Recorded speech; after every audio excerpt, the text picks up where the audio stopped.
Oi, gente, tudo bacana? Tudo beleza? Graças a Deus, tudo bem. Hoje eu vou conversar com o Luiz Fernando Feijó. O Feijó é uma referência para nós, empreendedorismo, startups, toda essa linguagem moderna, extremamente universal, dinâmica que hoje domina as nossas ações. O Feijó, ele entende muito e tem a proposta profissional de orientar as empresas, empresários, profissionais liberais, porque tem muita coisa que eu acredito e tem muita gente que já domina esse universo, mas eu acho também que há muito por conquistar em termos de conhecimento nesse universo, né? O senhor tá bom, seu Feijó? Melhor agora que estou aqui diante de um amigo de longa data, né? Obrigado pelo convite, agradeço demais essa oportunidade da gente poder trazer um pouco, né, dessa... muito mais desse entusiasmo do que de conhecimento, quem dera, né? Também. Obrigado aí pelas contemporizações que você fez aí, mas... Estamos na estrada, obrigado mais uma vez, obrigado pela audiência também. Mas não é mesmo, é isso, né? Porque a gente vem, até lembrando um pouco da sua trajetória, até acadêmica, né? Uhum. Não só o lado profissional, mas esse papel de conselheiro, né? De orientador. Sim, mentor. Ele acaba, com toda certeza, inserindo todo esse pacote, envolvendo tudo isso. Porque nós somos humanos, né? Sim. Nós temos as nossas emoções e não tem como separar isso de tudo. Essa modernidade a qual eu me referi no começo, ela muda muito a vida da gente, né? E o quanto que aquele momento da sua profissão no marketing, toda aquela atividade que você tinha dentro de um marketing, vamos dizer assim, mais acadêmico, com menos tecnologia, perfeito, por causa da época, né, dos tempos, sim, né? Quanto que ele ajuda nos dias de hoje, quanto que ele ainda está inserido nessas ações de marketing de hoje? Não, legal, bacana. Eu acho que, né, um pouco dessa pergunta me remete a um pouco da minha história, né, de como é que a gente faz as mudanças, as escolhas de vida que nos trazem até o momento presente, né? Eu costumo dizer que a gente tem que ter senso de autorresponsabilidade. A gente tem que saber, se você não está contente com a vida que você está vivendo hoje, é porque você tem que rever as decisões que você tomou lá atrás. Né? De alguma forma, assim, eu me sinto muito grato, muito feliz com os caminhos, falando essencialmente profissional, que me trouxeram até aqui. Sou muito grato, tenho,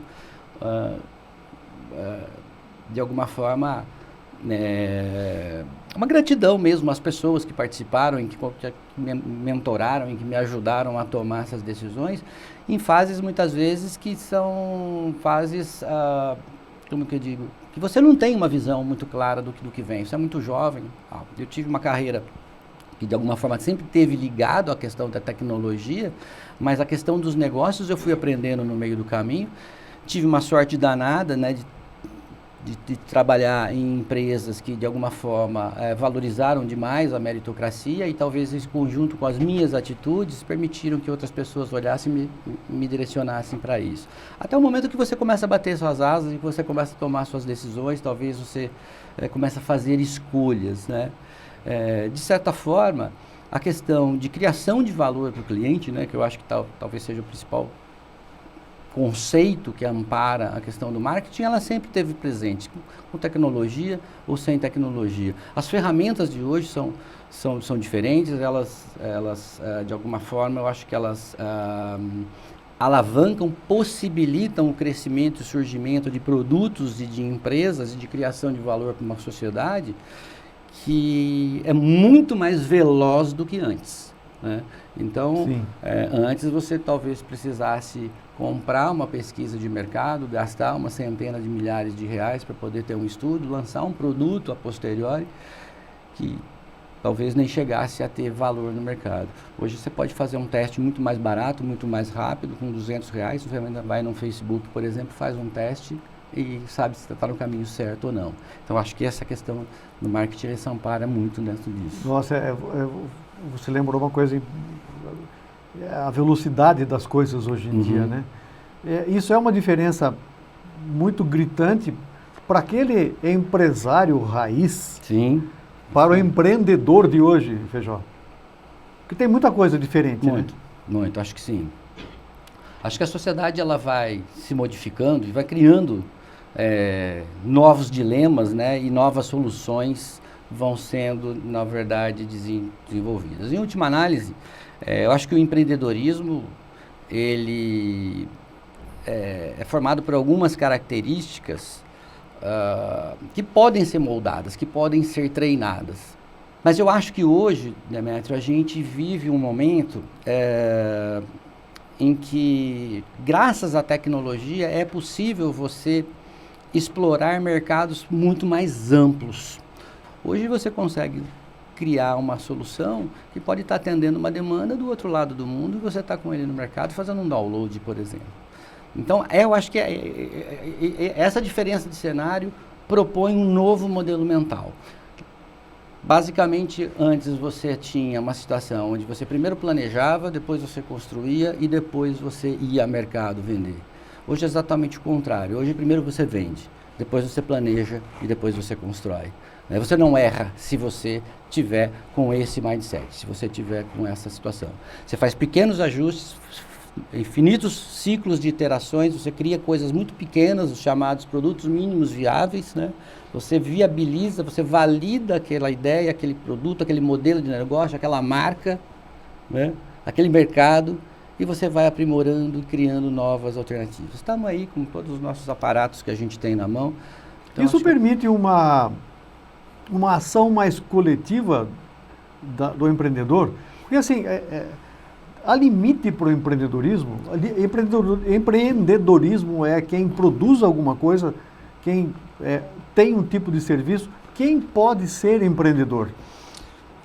Cara, eu acho o seguinte, né? Eu acho que você pode empreender em todas as circunstâncias, né? E assim, remetendo um pouco à minha trajetória, eu digo para você assim, eu me identifico como empreendedor desde sempre, mesmo tendo feito uma trajetória dentro de um ambiente corporativo. Eu acho que a atitude empreendedora está muito ligada ao inconformismo das coisas que te cercam. Você consegue olhar a sua volta e perceber o seguinte: isso daqui pode ser melhorado, isso daqui me incomoda, isso daqui é uma dor que, se me afeta um pouco mais pessoas. Se existe uma dor, existe uma oportunidade. Levanta da cadeira, vai lá e faz, né? Testa, né? Você não precisa criar um grande negócio, né? Você pode criar algo muito pequeno que pode ser melhorado a cada instante, a cada ciclo, e você vai se direcionando.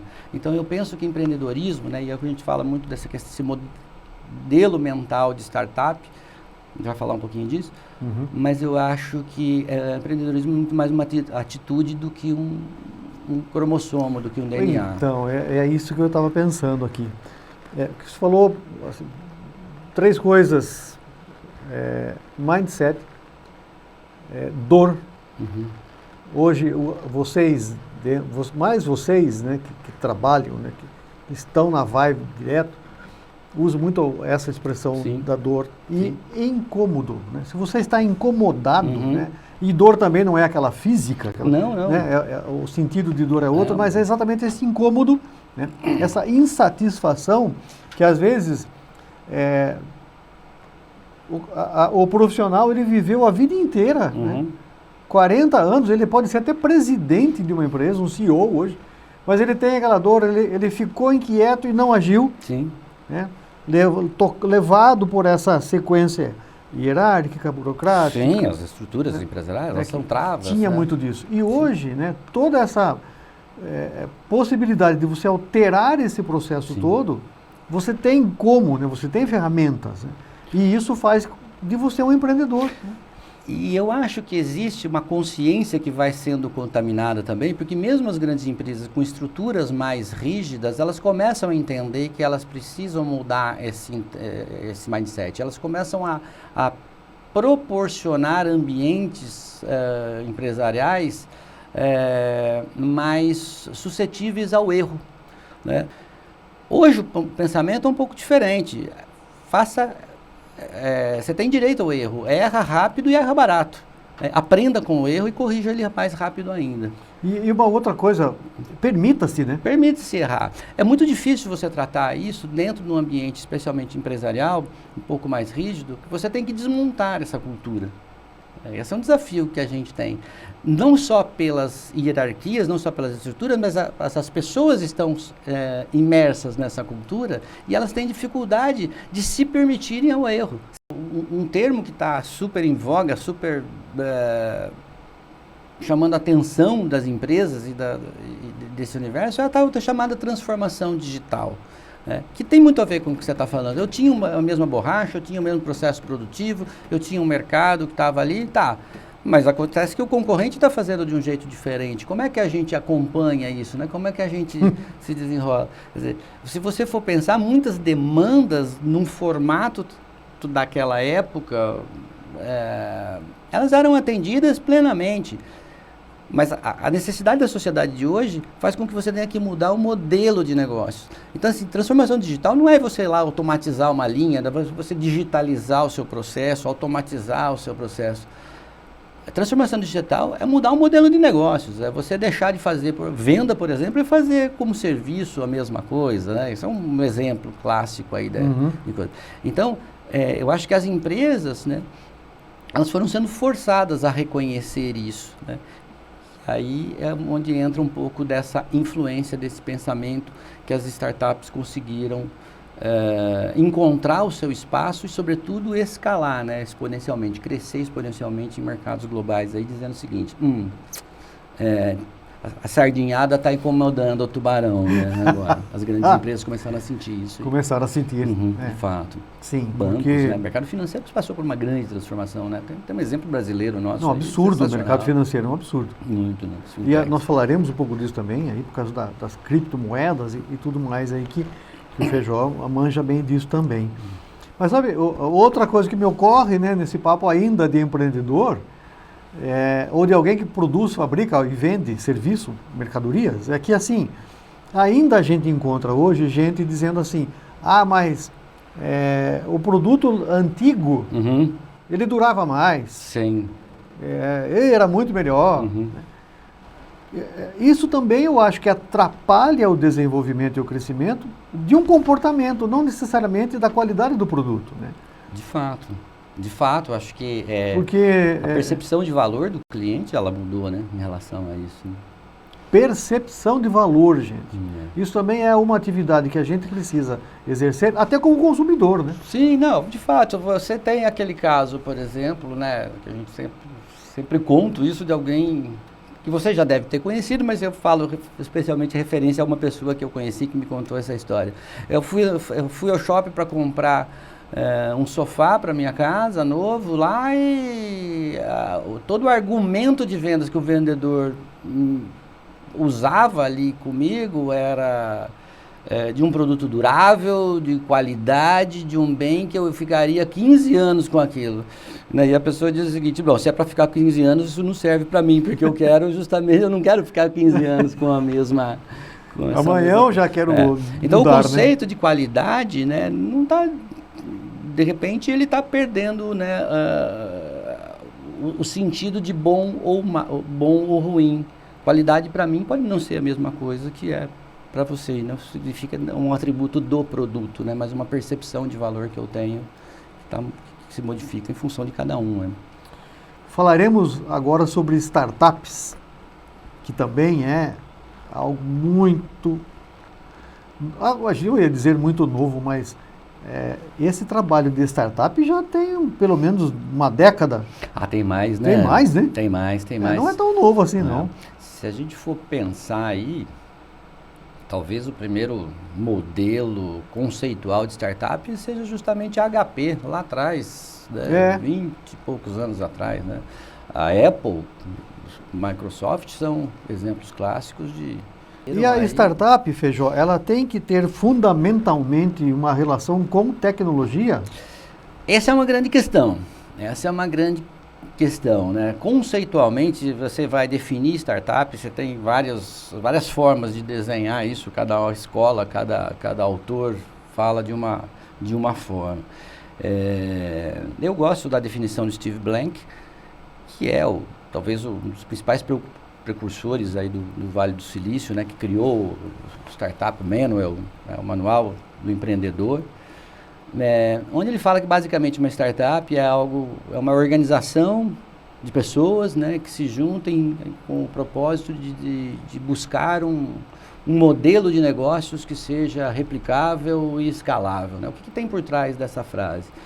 Você tem algumas pessoas, né, que vão viver aí dentro de um ambiente de extrema incerteza, né, em busca de um modelo de negócio, algo que atenda um mercado escalável, portanto, atenda um mercado grande, que tenha velocidade, que seja by design, ou seja, que seja por DNA, algo que cresça muito rápido. E aí a questão tecnologia, ela se insere como consequência, porque a possibilidade da escala você só consegue com tecnologia. Então existe uma diferença de startup que tem a tecnologia em si, no seu negócio. Então as fintechs, por exemplo, né, são aquelas que têm a tecnologia como produto principal do seu negócio, mas existem aquelas que vão se apoiar em tecnologia para fazer um crescimento e não necessariamente são tecnológicas. Então você consegue muitas vezes validar um modelo de negócio sem tecnologia num negócio extremamente novo, em um modelo de negócio que você está crescendo. Então esse conceito de tecnologia, ele está ligado, mas não é necessariamente uma premissa. Costumo dizer o seguinte: startup ela tem que ter velocidade de crescimento dentro do seu DNA. Porque assim, né, a gente vem com aquele modelo, né? Eu vou fabricar, eu vou produzir X, porque vou vender para Y. Quando eu precisar de um aporte financeiro, eu vou no banco. Isso, de fato. E isso tudo também, gente, é uma realidade totalmente diferente. Totalmente diferente. É um outro jogo. Porque até essa busca de recursos tem muito a ver com startup, tem muito a ver com uma ação profissional sua também, né? Sim, que é esse apoio, essa orientação ao buscar o recurso financeiro. Quando a gente está falando de startup, o modelo é outro, o jogo é outro. Nós estamos falando de fundraising, nós estamos falando de entradas e saídas de perfis de investidores e fundos de investimento, cada um especialista em uma fase de crescimento dessa empresa. Então o investidor anjo, por exemplo, que é normalmente um dos primeiros que chega, ele assume maior risco com um cheque um pouco menor para poder te ajudar a desenvolver o produto. Mas ele vai te aportar mais do que dinheiro, talvez ele vai aportar um conhecimento, uma network, um conhecimento técnico, um conhecimento de gestão para ajudar você a modelar o seu negócio no primeiro momento. Mas ele sai do negócio. Né? Ele espera pegar esse negócio, né, que está ali, ele investiu talvez ali um cheque de R$500 mil, R$1 milhão, 2 anos depois esse negócio tem um outro valor e existe um outro investidor mais especialista nessa segunda fase, né, que já está com o produto pronto, ele vai comprar normalmente a participação desse investidor que sai agora multiplicando seu capital investido por 10, 7, 20 vezes, às vezes. Sim. E aí entra uma nova rodada. Então é aquilo que a gente chama de investimento semente, né, o seed. Mais uma rodada de 18, 25 meses e vem outro investidor, agora outro perfil, agora um fundo de investimento de venture capital, por exemplo, né, que vai pegar essa empresa agora, que já está com o produto consolidado, mas agora nós vamos ganhar mercado, nós vamos investir pesadamente em desenvolvimento de base de clientes, por exemplo. Então, assim, esse jogo do investimento para startups, ele é diferente do jogo tradicional que a gente está conhecendo. Nem tanto as startups, fundadores de startups, e tão pouco investidores que começam a ter apetite para hoje investir em startups, conhecem esse negócio. Então, é importante que a gente, né, dentro do que você trouxe, ilustrar um pouquinho. Nossa, isso. Mas é enriquecedor, porque a entrelinha, né, ou as e nas entrelinhas, aquelas letras de contrato miúdas que Exato. A gente não costuma ler, é que estão os grandes segredos e a potência do sucesso do seu negócio ou não, da sua atividade profissional ou não, ou de um sonho, né, que vai lhe trazer felicidade inserido nesse pacote todo. Uma coisa que eu percebo, e a gente até falava um pouco disso também, é que tudo isso vem com uma nomenclatura e uma linguagem e uma rapidez muito americanizada. Claro que a linguagem vem junto. Uhum. Então tem muitas expressões em inglês, a forma de pensar no inglês ou no americano. Uhum. E em razão desse crescimento que o Brasil sugere, porque nós somos um país gigante, né, e temos uma atividade, graças a Deus, hoje muito jovem, e que mexeu com tudo isso também, que permite, né, que também vocês no caso, né, esses especialistas, comecem a mudar essas nomenclaturas, né, fugindo um pouco do português, né, fugindo do inglês, trazendo para o português. E não é somente a tradução da palavra em si, né, mas é o significado e o contexto disso tudo. O conceito que muitas vezes o termo carrega precisa ser explicado, né? Quando você começa a democratizar o acesso, né, você tem, como todo produto, como toda ideia, inicialmente você tem lá os primeiros a adotarem, a compartilharem daquilo, mas quando ele vai ganhando popularidade, quando a moda, né, vai chegando, né, quando você começa a falar de criptomoeda no ponto de ônibus, você precisa explicar o que está isso. E aí sim, faz sentido, muitas vezes não uma tradução do termo, mas uma conceituação mais clara, que normalmente você não tem isso. É a forma de pensar, né? É a forma de pensar, é o que a gente chama de mindset. O americano, o brasileiro, o indiano. E você sabe de uma outra coisa, que assim, eu acho que dentro do mundo, né, cada vez mais conectado, a universalização do idioma também é uma coisa que faz parte de todo mundo, né? Talvez para mim tenha sido muito mais difícil aprender inglês do que é para o meu filho, né? Hoje o cara aprende inglês jogando videogame, né? Ele sabe muito mais, ele se interage, ele conhece muito mais no videogame, e aquilo ali torna acessível muitos termos que antes eu precisava no dicionário e que hoje talvez ele não precise, né? Então a universalização também tem esse papel, né? Tem. O jovem hoje, é natural que ele saia na frente do mais velho, em razão disso tudo. Uma coisa que meu filho sempre fala muito, né? Porque às vezes a gente se embanana com as telas da informática, do computador, do celular. Sim. E ele diz assim, e meu filho já não é tão novo, né? Ele diz assim, pai, tem muito aqui dentro dessa composição digital, vamos aumentar um pouco, né, o hemisfério, que é intuitivo. Sim, sim. Ah, mas onde está o botão, não sei o que lá? Onde que eu vou buscar dinheiro? No banco? O que que esse negócio de criptomoeda? Tem muito do intuitivo nisso tudo, né? E que o jovem hoje tem uma percepção melhor, mais rápida do que a nossa. Sim, ele aprendeu isso no jogo, no videogame. Ele aprendeu o que é um token no jogo, um sistema de monetização virtualizada, que ele consegue fazer a ponte diretamente com o que a gente está falando agora. E que talvez a gente não tenha essa destreza. Nossa, nem fale, né? Falando em línguas, né, em pensamentos de povos, eu fico feliz por uma notícia boa que você me deu, mas eu fico preocupado aqui com os nossos patrícios de Portugal. Você está com um pé em Portugal, se não com as duas pernas em Portugal.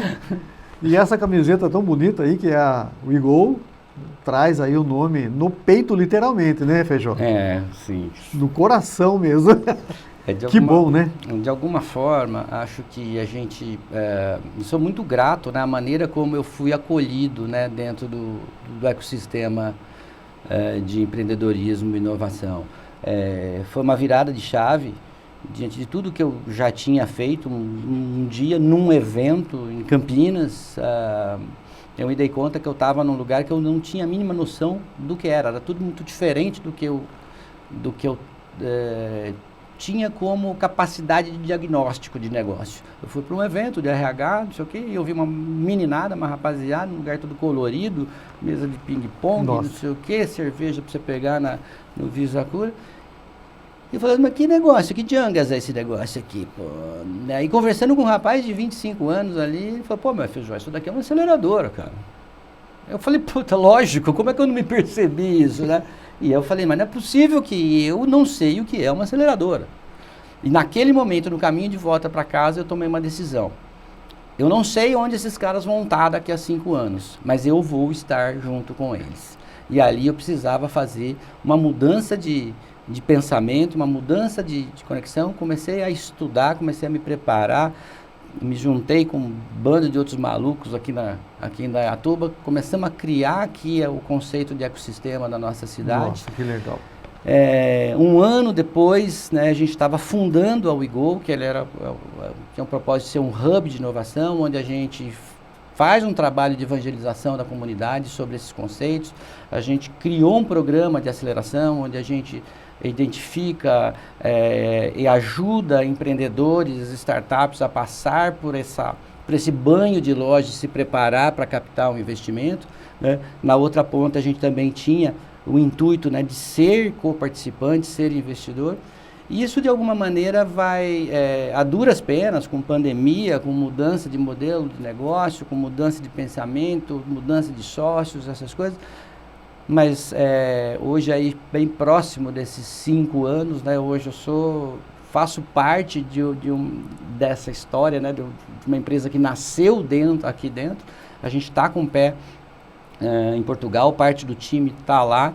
É uma startup, ela chama UBits Capital, né? É uma plataforma que possibilita justamente a gente captar recursos internacionais para investir em empresas brasileiras, sejam elas empresas de pequeno porte ou startups. Olha aí, gente. Olha isso aí, gente, hein? Acabou e dinheiro bom, hein? De fato. De fato. E a gente faz isso baseado em conceitos, né, do dinheiro digital, realmente, né, daquilo que possibilita você fazer transações internacionais, por exemplo, sem que haja movimentação física de dinheiro. Acabamos de ser agraciado agora com a certificação da CVM, que é o órgão que regulamenta, né, toda a parte de títulos imobiliários. A gente hoje, o que a gente faz com essa plataforma? A gente transforma empresas de pequeno porte, a gente tokeniza ela, ou seja, transforma esse ativo físico em um ativo digital e dá acesso àquele investidor que está querendo diversificar, querendo aprender um pouco, ter um contato um pouco com isso. Meu Deus essa do coisa de uma maneira céu. Simplificada, rápida e barata. Que sensacional. Como chama mesmo a empresa lá em Portugal? Chama UBits Capital. E essa empresa, mais a WeGo, vocês estão assim, abertos para Indaiatuba? Totalmente. Como que eu faço? Porque, puxa vida, eu queria ir um aporte, quero entender melhor. Exatamente. A gente inclusive está numa rodada, né, aberta de captação para os nossos negócios. Estamos buscando investidores que nos ajudem também a fazer a nossa decolagem. Mas a nossa operação, ela tem como um propósito uma dor que nasceu de um propósito nosso. Quer dizer, a gente que é empreendedor sabe a dificuldade que é você captar dinheiro para botar teu plano, tirar do papel e colocar em voo. Quer dizer, o recurso no Brasil, ele é escasso, ele é caro e ele é complexo de você conseguir. Cada vez que você vai ao banco, você tem que deixar um rim lá para poder validar uma ideia. Compartilhar esse risco com investidores, né, é muito fácil. Então, a ideia da plataforma, a ideia da UBits é que aproximar esse cara que quer investir, que está disposto a correr um determinado risco, pulverizado, tal, de forma fácil, dar acesso a esse investidor que quer diversificar um pouco o seu portfólio, mas viabilizar o desenvolvimento econômico desse país. Quase 30% do nosso PIB está em cima de pequenas empresas, né? E é esse cara que está precisando ter acesso ao capital. Então, o objetivo é o seguinte, nós estamos querendo ver, nós precisamos ter empresas que tenham bons planos de expansão, empresas pequenas, que tem aí uma necessidade de captação de até 5 milhões num primeiro momento, né, que precise de 5 milhões para poder viabilizar seu plano de expansão, podendo chegar até 15 milhões, num formato onde você abre mão de uma parte da sua empresa, naquilo que a gente chama de equity, né, ou seja, participação, para que investidores a partir de R$50 consigam ter participação dentro dessa empresa. Essa democratização que a gente está propondo com esse modelo, eu preciso ter os dois lados. Então, aquele empreendedor que tem uma empresa bacana, seja uma startup ou seja uma PME que já está consolidada e quer crescer, entra em contato com a gente, porque a gente está disposto a olhar para isso, a gente vai fazer uma curadoria, a gente vai ajudar a preparar a documentação para subir e fazer uma oferta da sua plataforma, na nossa plataforma. É possível que ainda dentro desse microcosmo em Indaiatuba existam empresas e empreendedores com um potencial muito grande, mas que podem estar com vergonha de procurar vocês por falta de conhecimento até do seu próprio negócio, sinta-se de uma forma até tímido demais. Não vou lá procurar o Feijó, isso não é para mim, eu não entendo nada disso. Meu Deus do céu, esse dinheiro, de repente, como é que eu vou pagar isso? Deve ter muito disso ainda, né, Feijó? Tem muito disso, tem. O nosso compromisso de tentar educar, tentar evangelizar, ele, assim, a gente tem que agradecer enormemente, a oportunidade de estar num canal que nem o seu, num trabalho que nem esse, porque é o momento onde a gente consegue realmente chegar até aquelas pessoas que têm vergonha realmente. Como é que isso funciona? Não sei como é que eu não sei. Eu também não sabia bem pouco tempo atrás. Pois é, a gente falou disso, né? Incomode-se. Incomode-se com você mesmo, inclusive, né? Saia dessa timidez, não é para mim, pelo amor de Deus. Porque às vezes a gente passa uma vida. Sim. Você entrega a sua vida e deixa de... Porque falar, não, é melhor não, deixa quieto, eu não entendo disso. A vida do empreendedor é uma vida muito penosa, né? Assim, dou aqui meu depoimento pessoal. Eu fiz uma escolha com 36 anos de idade de deixar para trás uma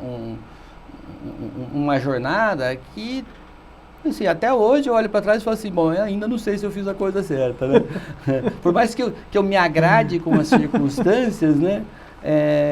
Eu fui chamado de louco na época pelo meu chefe na época, pela minha família na época e tal, mas era o que eu queria, era o que estava no meu coração. E de lá para cá, a vida do empreendedor, ela é uma montanha-russa, né?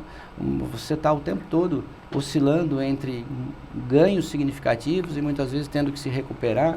Então você sai de casa achando que você vai mudar o mundo, mas você encontra no meio do caminho um oficial de justiça e aí você fala que você vai parar com tudo aquilo, mas antes de você voltar para casa, você fecha um contrato e você volta de novo no dia seguinte e dizer o seguinte, puxa vida, é isso mesmo que eu tenho que fazer. Então assim, facilitar, mitigar um pouco, né, dessa dor do empreendedorismo, você faz isso sim, dando acesso. Você consegue criar muita coisa sem dinheiro, mas você está doente... sem dinheiro é uma coisa, se está doente com dinheiro é outra, totalmente diferente. O capital precisa chegar para o empreendedorismo. Então, assim, não tem que ter vergonha, tem que aprender como é que faz mesmo. Nós estamos aqui para ajudar. E o dinheiro, ele não tem cor, origem, idade, ele não vai olhar para você, né? Falar, esse cara está muito velho, ou esse cara é muito alto, esse cara é muito gordo. Percamos, né, essas restrições. Por isso, Feijó, eu preciso encerrar, mas eu queria que você deixasse para a gente um conselho, uma orientação de mestre para tanta gente, né, que pode, de repente, ser um potencial... Demetrio, vou lembrar aqui, antes de falar, né, algo que o meu irmão, né, quando vivo, ele falava, se o conselho fosse bom, a gente não dava, a gente vendia, né? Hoje a gente vê muito, né, dentro desse trabalho de incentivar pessoas, o que a gente acabou chamando de mentorias, né? Então, não sei se posso dizer que o meu exemplo, o exemplo de tantos empreendedores aí, alguns de sucesso, outros, pode servir de exemplo. Mas se dentro do teu âmago, né, se dentro da tua ideia, você acredita que você pode, você tem algo que você está apaixonado, cara, dê o primeiro passo. Sabe? Só tem um jeito de você ir até a porta, indo. E eu vejo muito empreendedor, muitas ideias que não saem da cabeça, não saem do papel, porque não existe execução. Desapaixone-se pela sua ideia, você não é dono da sua ideia. Você tem, assim, uma mesma... Num mundo, né, onde você tem aí 8 bilhões de pessoas, é impossível imaginar que só você teve aquela ideia maravilhosa. Sim. Né? Então, assim, a diferença entre o sucesso e o insucesso é se você dá o primeiro passo, se você vai executar ou não. Então, eu acho que talvez isso possa ser... Quer dizer, talvez isso possa ser uma recomendação que eu aprendi. Comece. Né? Depois o resto a gente arruma, a gente aprende a fazer esse caminho. Muito bom. Sensacional. Eu que agradeço, cara. Sensacional. Espaço aqui. Permita-se, permita-se, mas fundamentalmente busque conhecimento. Também é vital. Um abração, foi muito bom revê-lo. Encontrá-lo, né? Cara. Sempre é muito bom. Top demais, muito bom estar aqui. Obrigado pelo espaço. Eu almoço todo dia, eu costumo dizer isso. Se tiver um bom papo para trocar sobre negócios, me convide que eu tô fim de ouvir o seu projeto. Esses endereços do Feijoli já estão aí. Sedimenta aí essa relação, tá?